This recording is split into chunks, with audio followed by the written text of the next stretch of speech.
And you are watching German class Telk Bateswey examination Sprach-Baustein Teil 1।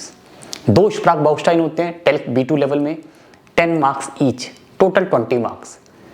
आप इसमें 20 में से 20 स्कोर कर सकते हो। आज हम टाइल 1 सीखेंगे। इसका पैटर्न क्या है, how can you score 10 out of 10, किन बातों का आपको ध्यान रखना है। ऑफ कोर्स इसमें ग्रामर का बहुत इंपॉर्टेंट रोल है, जो भी आपने B1 B2 लेवल तक पढ़ा है। ग्रामर में भी प्राइमरली किन चीज़ों पे आपको फोकस करना है, किन ग्रामर के टॉपिक्स को स्पेशल आपको फोकस करना है ताकि आप इसमें पूरा स्कोर कर पाओ, और इसको कैसे सॉल्व करना है एक ट्रिक से हम इसको सॉर्ट आउट करेंगे स्मार्टली। जर्मन पढ़ना B2 लेवल और B2 लेवल का एग्जाम देना कोई थे टेल्क, these are two different things. You need to be smart while sitting in the exam hall. Exam hall में शायद आपने जो पढ़ा हुआ है वो एग्जैक्ट आपको यहाँ पे ना मिले, आपको smartly other way round think करना पड़ सकता है, सोचना पड़ेगा करेक्ट आंसर कैसे होगा, कैसे हम अलग अलग तरीकों से करेक्ट आंसर फाइंड आउट करेंगे, वो हम सीखेंगे यहाँ पे। Smart study exam oriented. देखते हैं हम यहाँ पे Sprach-Baustein को। ये हमारा टाइल लाइन्स, ये हमारा यहाँ पे ईमेल फॉर्मेट में 10 ब्लैंक्स दिए हुए और हर एक क्वेश्चन के 3 ऑप्शन है, ABC। आपको करेक्ट आंसर बताना है क्या होगा। तो सबसे पहले हम इसमें क्या करेंगे, पहले हम स्टार्टिंग की 3 लाइन्स पढ़ेंगे यहाँ पे। Ich habe schon ein ganz schlechtes Gewissen, denn wollte ich dir schon vor 2 Monaten schreiben. Aber du weißt ja, wie das ist, wenn man sich auf eine Prüfung vorbereitet hat, überhaupt keine Zeit mehr für seine Hobbys. Alles dreht sich nur noch ums Lernen. यहाँ पे क्या है, person बता रहा है कि उसके exam की तैयारी चल रही है, इसलिए वो उसको लिख नहीं पाया। और जब एग्जाम की तैयारी हम करते हैं तो हमारा पूरा ध्यान हम लर्निंग पे ही रहता है, हम सिर्फ एग्जाम पे ही फोकस करते हैं। ब्लैंक्स है, थोड़ा बहुत समझ में आ गया टेक्स्ट, अच्छा है। हमने ब्लैंक्स के साथ हमने पढ़ा है, just read the lines, read the sentences without answer, just blank leave it as it is and read further. 3 sentence पढ़े ब्लैंक के साथ ही, समझना है, अंडरस्टूड करना है, आपको थोड़ा सा आइडिया लेना है, थोड़ा सा आप गेस भी कर सकते हो, बट आपको तरीके से करना है। कैसे हम इसको सॉल्व करेंगे अब देखेंगे। Ich habe schon ein ganz schlechtes Gewissen. I have already a bad feel, Gewissen, थोड़ा बैड थॉट आ रहा था मेरे माइंड में। देन मतलब बिकॉज, यहाँ पे देन क्या है, वाइल की तरह यूज हुआ है, बिकॉज इसका मतलब है, बट देन में वर्ब सेकंड होता है। ये रहा वर्ब हमारा, ठीक है, वर्ब आ गया है, मॉडल वर्ब, इन्फिनिटिव यहाँ पे आ गया है, तो वर्ब का काम खत्म, वर्ब तो नहीं आएगा। अब क्या आएगा, देन वोल्ट इज डियर शोन फॉर 2 Monaten schreiben, बिकॉज मैं तुम्हें लिखना चाहती थी 2 महीने पहले से ही, 2 महीने पहले से मैं तुम्हें लिखना चाह रहा था, बट एग्जाम की वजह से नहीं लिख पाया।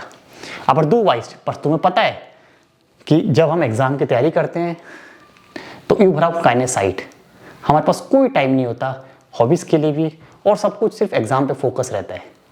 अब देख लेते हैं आंसर में किस तरह के ऑप्शन है हमारे पास, उनको हम यहाँ पे सॉर्ट आउट करेंगे। देखते हैं एक बार, देखो फर्स्ट का क्या है, außerdem eigentlich, और सेकंड में क्या है, es मान। सेकंड में आंसर मान आएगा, मैं आपको बता देता हूँ, करेक्ट आंसर मान है, क्रॉस करते हैं हम, करेक्ट आंसर क्रॉस लगाते हैं, और फर्स्ट में आएगा eigentlich। देखो कैसे हमने फाइंड आउट किया है, अब हम देखते हैं इसको हमने आंसर को ढूंढा कैसे है। देखो पहले फर्स्ट का देखते हैं, I have already this bad thought, then wollte, then eigentlich, actually I wanted, eigentlich क्या, actually I wanted to write you for 2 months ago, मैं तुम्हें 2 महीने पहले लिखना चाह रहा था, बट एग्जाम की तैयारी चल रही थी। Actually I wanted to write, eigentlich वोल्टेज, ये हम बोलते हैं, आपने पढ़े होंगे टेक्स्ट तो लिख के या पढ़ के आपको इस तरह की प्रैक्टिस हो जाती है कि eigentlich, actually I wanted to write. अब इसका मीनिंग देखोगे तो समझ आ रहा है, actually I wanted to write 2 months ago, but तुम्हें पता है एग्जाम चल रहे थे।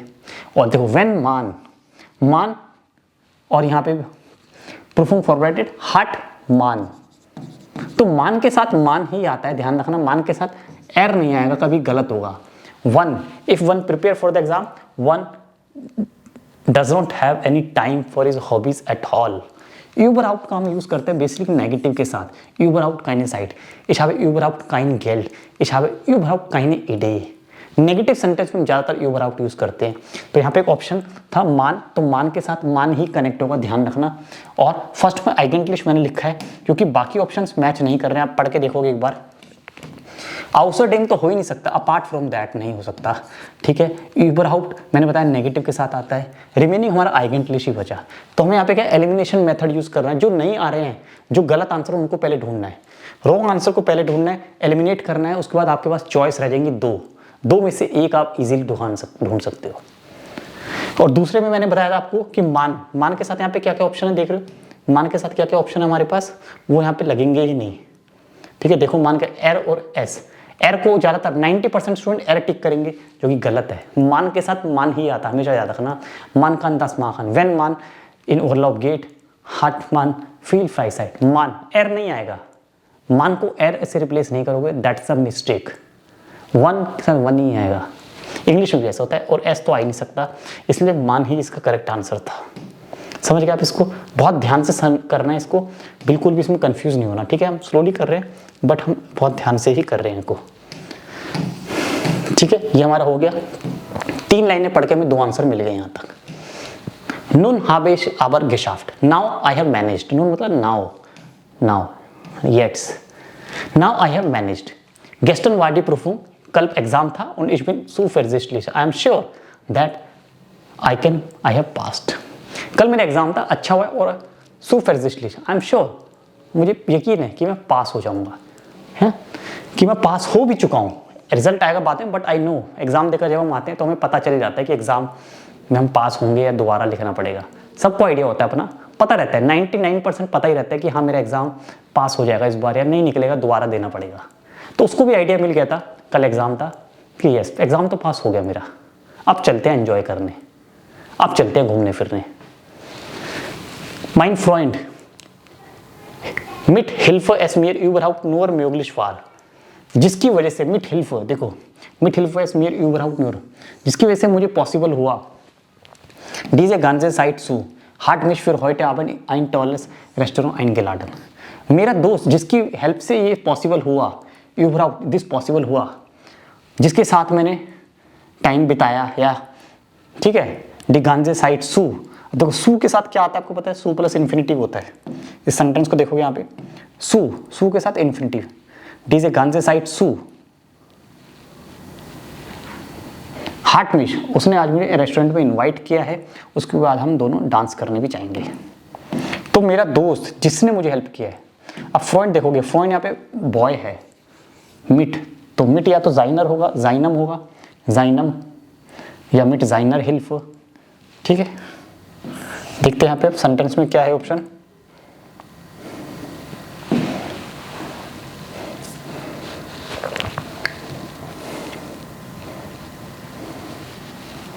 देखो मिट जाइनर हिल्फ एस यूबरहाउट म्यूगलिश वाल, मिट जाइनर और डेसन और जाइनर। अब आपको पता है डेयर तो आएगा नहीं, यहाँ पे डेयर तो आएगा ही नहीं, गलत है। ठीक है, डेयर तो आ ही नहीं सकता क्योंकि गेनेटिव है, हिल्फ है, मिट है, ठीक है, और यहाँ पे हिल्फ है, और यहाँ फ्रॉइंड है। अब देख रहे हो आप, फ्रॉइंड है, मिट्स विद हिज हेल्प, मिट डाइनर हिल्फ, मिट माइनर हिल्फ, तो मिट जाइनर हिल्फ, जिसकी हेल्प से, फ्रेंड है ना, बॉय है, तो जिसकी हेल्प से मिट जाइनर हिल्फ, हुज हेल्प, डेसन क्या होता है, हुज होता है, डेसन होता है हुज, और मिट जाइनर हिल्फ, मिट डाइनर हिल्फ, सपोज मैं बोलूं तुम्हारी हेल्प से, तो फ्रेंड है, बॉय है, तो बॉय है तो ये सही हो गया जाइनर, विद हिज हेल्प, जिसकी हेल्प से मैंने ये पेपर पॉसिबल कर पाया पूरा। देखो माइन फ्रेंड मिट जाइनर हिल्फ विद हिज हेल्प, ठीक है, डी हिल्फ होता है, ठीक है, डी हिल्फ है तो यहाँ पे ई आर हो गया। डेसन तो हो ही नहीं सकता, डेसन तो होगा ही नहीं, ठीक है, डेसन, और एर था या डेर था वो भी गलत है, डेसन होता है हुज, यहाँ पे फिर मिट नहीं होता, अगर डेसन होता तो मिट की जरूरत नहीं थी, तो मिट डेसन नहीं होगा, मिट जाइनर हिल्फ। अभी सेंटेंस हमारा क्या बनेगा, विद हिज हेल्प, जिसकी हेल्प से, फ्रेंड की हेल्प से मेरे लिए पॉसिबल हो पाया। डीजे गांजे साइट सू, ये पूरा टाइम बिताना, ये पूरा डिफिकल्ट टाइम रहा है मेरा एग्जाम का, जो डिफिकल्ट दिन रहे वो मैंने स्पेंड किया, उसने मेरी काफ़ी हेल्प करी है। डी साइट सू, देखो साइट सू, यूबर जेटसन नहीं होगा, यूबर जेटसन होता है ट्रांसलेशन, तो ये बिल्कुल गलत है, हो ही नहीं सकता। यूबर त्रागन होता है टू बियर करना, किसी को बियर करना नहीं, यूबर स्टेन होगा, साइट यूबरस्टेन, टाइम यूबरस्टेन, मतलब मेरे डिफिकल्ट टाइम में वो साथ रहा, मेरे सपोर्ट किया उसने मुझे। यूबरस्टेन, तो हम कैसे कर रहे हैं, एलिमिनेशन मेथड यूज कर रहे हैं यहाँ पे। यूबरजैक्सन को हमने पहले अलग कर लिया, ये नहीं हो सकता, फिर हमने ये अलग कर लिया, यूबरत्रागन भी नहीं हो सकता, तो करेक्ट आंसर क्या मिला, यूबरस्टेन। Mean who was with me, सू प्लस इन्फिनिटिव है, तीनों ही इन्फिनिटिव है यहाँ पे, बट हम देखेंगे कि बी आंसर हमारा ज़्यादा यहाँ पे मैच कर रहा है। यूबरस्टेन देखो, डी से गांजे साइड सू यूबरस्टेन मिड जाइनर हेल्प एस मेयर यूबरहाफ्ट नोवर म्यूगलिश फार, जिसकी हेल्प से मेरे लिए पॉसिबल हुआ ये पूरा टाइम निकालना। यूबरस्टेन मतलब पूरा टाइम मैंने ओवरकम किया, डिफिकल्ट टाइम को मैंने ओवरकम किया, उसको मैंने पार पाया। हार्ट मिच, फिर उसने मुझे इनवाइट किया, खत्म। अब आगे, इन दाइनम लेट्स इन ब्रीफ हास तू मिच के फ्राक, लास्ट लेटर में तुमने मुझसे पूछा था लास्ट लेटर में, इस लुस्ट हेटे मिड डियर सुजामन एंड वोखन इन लंदन टू फेरब्रिंगन, तुमने मेरे से पूछा था। अब देखो किस तरह का सेंटेंस है ये सेंटेंस, आप समझ रहे हो, हार्ट दो मिच के फ्राक, तुमने मुझसे पूछा था कि क्या मेरी लुस्ट है, क्या मेरा इंटरेस्ट है, क्या मेरा डिजायर है। दिस इज इनडायरेक्ट फ्राग, या नाइन फ्राग, हास दु लुस्ट हेटेस दु लुस्ट, सो दू हास मिच के फ्राक ऑब इस लुस्ट हेटे, यहाँ आंसर क्या है, ऑब वेदर और if I have lust to spend time in London, of course have I lust, yes I have lust. इसका आंसर एक बार देख लेते हैं, इसमें ऑप्शन क्या क्या है। 25th में देखो, दास, फाल्स और ऑब। अब मोस्टली आप फाल्स सोचोगे कि फाल्स होगा, बट ये रॉन्ग है। दास तो हो ही नहीं सकता क्योंकि दास नेबनजार्ट्स है, नेबनजार्ट्स वहाँ पे बन ही नहीं रहा है। ऑब मतलब वेदर, ये इनडायरेक्ट फ्राग है ऑब। देखो एक बार दास और फाल्स लगेगा यहाँ पे, मुझ के फ्राग फाल्स इस लुस्ट हेफ्टे, फाल्स in case I have desire, in case की जरूरत नहीं यहाँ पे है, वेदर दो हाथ मिच gefragt, इनडायरेक्ट फ्राग है। ऑब इस लुस्ट हेटे, इनडायरेक्ट फ्राग, आपको समझना दिस इज इनडायरेक्ट फ्राग है, तभी आप ये कर पाओगे। Okay, to spend time in London, of course I have, after the whole stress, गांजन stress last week, find it super, I would find it super to spend ein paar Tage with friend. It was tallest su, अब देखो su plus infinitive, it was tallest माखन, या तो माखन हो सकता है यहाँ पे, या फिर माखन का कोई same word, means after stressful days it would be super for me to spend time with you and to do something. It was su Makhan. London is eine wunderbare Stadt. London एक beautiful city है. I have read lot of reports about it. Ich würde mich besonders die Tate Gallery und das Filmmuseum interessieren. यहाँ भी देख रहे थे इंटरसियरन और जिश इंटरसियरन. आपको पता है जिश इंटरसियरन प्रेपोजिशन देती है फ्योर. यहाँ पे प्रेपोजिशन कहाँ पे आएगा? दो ब्लैंक है, 27 और 28. फ्योर डी टाट. जिश इंटरसियरन प्लस फ्योर, क्योंकि नाउन से पहले आएगा, ये नाउन है, नाउन से पहले फ्योर आएगा, ये हो गया परफेक्ट. 28 में फ्योर.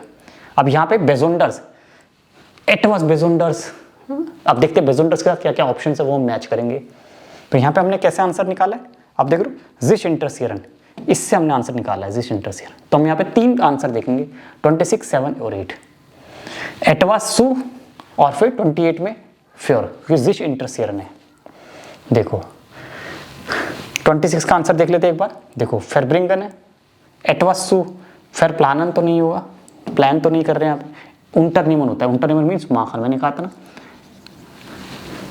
इट वाज सू माखन, इट वाज सू उंटरनिमन. बोलते हैं eine Reise unternehmen, eine Reise planen. यहाँ पे it was Makhan, it was unternehmen, to do something. It would be nice, it would be super for me to do something with my friend. unternehmen. और दूसरा बेजोंडर्स में गांस बेजोंडर्स हम लिखते हैं, गांस बेजोंडर. Rest नहीं आएगा, ठीक है, रेस्ट नहीं, स्वार भी नहीं. और यहाँ पे देखो फ्योर ये रहा है, इंटरसियरन फ्योर. 28 भी हो गया, 27 में गांस बेजोंडर्स, गांस बेजोंडर्स. ठीक है, तो कहीं पे हमें एकदम फिक्स प्रेपोजिशंस मिल रही हैं, कहीं पे हमें वर्ब्स हमें आइडेंटिफाई करने, जैसे जिश इंटरसियरन. यहाँ पे unternehmen हमें कैसे, जैसे इट वाज सू माखन. जब हम रीडिंग करते हैं, बहुत सारे टेक्स्ट रीड करते हैं, यही होता है बेनिफिट. पूरा कोर्स करोगे, अच्छे इंटेंसिव कोर्स करोगे, तो आपको ये सारी डिटेल्स ऑलरेडी पता चल जाएंगी. आपको पूरा अच्छे से पढ़ना है. इतना पेपर करने के लिए आपको B2 B1 अच्छे से डिटेल में पढ़ना पड़ेगा. खाली ऊपर ऊपर से एग्जाम पास नहीं होगा. आप इतना सारा पढ़ोगे तब जाके एग्जाम में इतना सा आपको यूज होगा 10%. क्योंकि ब्रेन में सब चीज़ें रिटेन नहीं होती हैं। पढ़ा बहुत कुछ है, अब एग्जाम बनाने वाला बहुत स्मार्ट है, वो हमसे ज़्यादा एजुकेटेड है, बहुत एक्सपीरियंस्ड है, उसकी नॉलेज बहुत ज़्यादा है, तो हम उसको बीट नहीं कर सकते। बट हम अपना ब्रेन पूरा अप्लाई करेंगे और स्मार्टली एलिमिनेशन मेथड से और दूसरे तरीकों से, वर्ब नाउन कॉम्बिनेशन से, फिक्स वर्ब प्रेपोजिशन से हम फाइंड आउट कर रहे हैं आंसर्स। ये आपको स्मार्टली सोचना है, इस तरह से आपको फॉलो करना है तरीका। ठीक है, तो हमने आंसर देख लिया, बस हमारे 2 ही रिमेनिंग रह गए हैं। 28 तक तो हम आ गए हैं। देखो मिश गांस बेजोंडर्स है ना, मैंने लिखा गांस बेजोंडर्स और फ्योडी डाटे गैलरी और यहाँ पे टॉलस उंटरनिमन। अब पढ़ोगे आप तो सेंटेंस आपको समझ आएगा। ठीक है, यहाँ पे था ऑब। अब आप पूरा टेक्स्ट यहाँ से यहाँ तक पढ़ सकते हो, समझ आ जाएगा। देख रहे हो, वीडियो पॉज करके आप पढ़ना, इतना टेक्स्ट आपको बिल्कुल समझ आएगा, मीनिंगफुल है ये। आगे देख लेते हैं। मार्क आइनफाक आइन पार फोर्स लेगा, मार्क फोर्स लेगा, मार्क बोलते हैं मीन्स सजेस्ट करो, कुछ सजेशन। वन दो साइट हास्ट, कब तुम्हारे पास टाइम है। आई एम श्योर दास वियर ऑफ आइन वोखन एंड आइनिकन क्यों। अब देखो दास है कनेक्टर, तो वर्ब ऑलरेडी आ चुका है, तो वर्ब का काम तो हो गया। अब यहाँ पे क्या आएगा, प्रेपोजिशन भी आ गई है। अभी वर्ब है आइनिगन। आइनिगन का मीनिंग पता है, ये रिफ्लेक्सिव वर्ब होती है, मीन्स टू एग्री अपॉन। जैसे बोलते हैं ना प्रेजेंटेशन के बाद वियर आइनिगन उन्स दाराउफ, जिश आइनिगन प्लस आउफ, तो आइनिगन के साथ आउफ आ गया, जिश आएगा, तो वियर का रिफ्लेक्सिव क्या होता है वो लगेगा, वियर का रिफ्लेक्सिव उन्स, wear das wir uns auf ein Wochenende einigen. Mach einfach ein paar Vorschläge. Mach doch. और भी देखते हैं ऑप्शन क्या है, मतलब कुछ सजेशन दो, सिंपली कुछ सजेशन दो, कब तुम्हारे पास टाइम है। आई एम श्योर वीकेंड पे हम एग्री हो सकते हैं। क्या मतलब, वीकेंड पे हम agree, we can agree upon weekend, कि मिल सकते हैं वीकेंड पे, हम एग्री हो सकते हैं वीकेंड को लेकर। बताओ कुछ सजेशंस, हो सकते हैं हम वीकेंड को लेकर एग्री। तो मार्क डॉक आइनफाक फोर्स लेगा, ये मैंने आंसर लिखा है। बस आगे पढ़ने की जरूरत नहीं है आपको, एग्जाम है, टू द पॉइंट पढ़ना है, कम टाइम होता है, तो बिल्कुल आपको एग्जाम पास कैसे करना है वो हम सीख रहे हैं यहाँ पे। ठीक है, एक बार इसके ऑप्शन देख लेते हैं, ऑप्शन में किस तरह से आंसर है।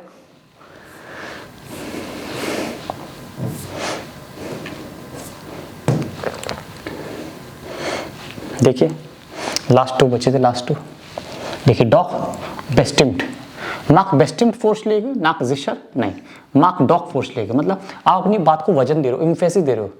मार्क डॉक फोर्स लेगे, सजेशन दो, कुछ प्लान करो, सजेशन मतलब कुछ प्लान करो, फिक्स करो मीटिंग एक मिलने के लिए, टाइम फिक्स करो। And I am sure weekend पे तो हम मिल ही सकते हैं, both of us can get time. हम आई होप इस बिन जिशर, आई होप कि हमारे पास वीकेंड पे तो टाइम होगा ही मिलने का। और फिर उन्स, ये मैंने उन्स लगाया था, ठीक है, वियर के साथ था ना, रिमेंबर वियर के साथ रिफ्लेक्सिव उन्स, जिश तो नहीं होता, ऑश भी नहीं होता, तो ये हमारा यहाँ पे करेक्ट। इस तरह से हमने ये सॉल्व किया टाइल आइंस। तो हमने क्या क्या कंपोनेंट देखे इसमें, प्रेपोजिशंस देखी हैं, वर्ब देखी हैं, रिफ्लेक्सिव वर्ड्स देखे हैं, कुछ फिलर्स देखे हैं जैसे डॉक, और वर्ब्स की आपको नॉलेज होनी चाहिए, प्रेपोजिशंस आपके पास अच्छे से होनी चाहिए, और नाउन वेर फेरबिंडम होनी चाहिए। ये सब हमने B1 B2 में पढ़ा है, वही सब काम आ रहा है। कनेक्टर्स भी है यहाँ पे, वाइल, दास, देन इनडायरेक्ट फ्रागे जो A2 लेवल में पढ़ते हो आप, देख रहे हो इनडायरेक्ट फ्रागे भी आया था, ऑब, ये पूरा कॉम्बिनेशन है। तो पूरा अच्छे से B1 B2 अच्छे से डिटेल में पढ़ोगे तभी आप यहाँ तक पहुँचोगे। खाली एग्जाम को हिट करोगे, एग्जाम की तैयारी करोगे तो शायद मुश्किल होगा, बट डिटेल में पढ़ोगे तब एग्जाम निकालना बहुत ईजी हो जाएगा। एग्जाम निकालना स्मार्टली, आपको स्मार्ट तरीका आना चाहिए, उसके लिए बहुत डिटेल में पढ़ना पड़ेगा, तभी आप स्मार्ट बनोगे इतने कि आप एग्जाम निकाल पाओगे। चलिए मिलते हैं एक नई वीडियो में, पसंद आया तो लाइक कर देना, चैनल सब्सक्राइब करना, नीचे डिस्क्रिप्शन में लिंक है, सारी डिटेल्स है, लाइव और रिकॉर्डेड कोर्सेस के बारे में ज्वाइन कर सकते हो। हर मंथ फर्स्ट वीक में स्टार्ट होते हैं सारे बैचेस, और रिकॉर्डेड ऑलवेज अवेलेबल है जस्ट 999 की कॉस्ट पे, जिसमें असाइनमेंट्स हैं, MCQ टेस्ट पेपर्स हैं और वीडियोस हैं मेरी। चलिए, auf Wiedersehen, bis bald।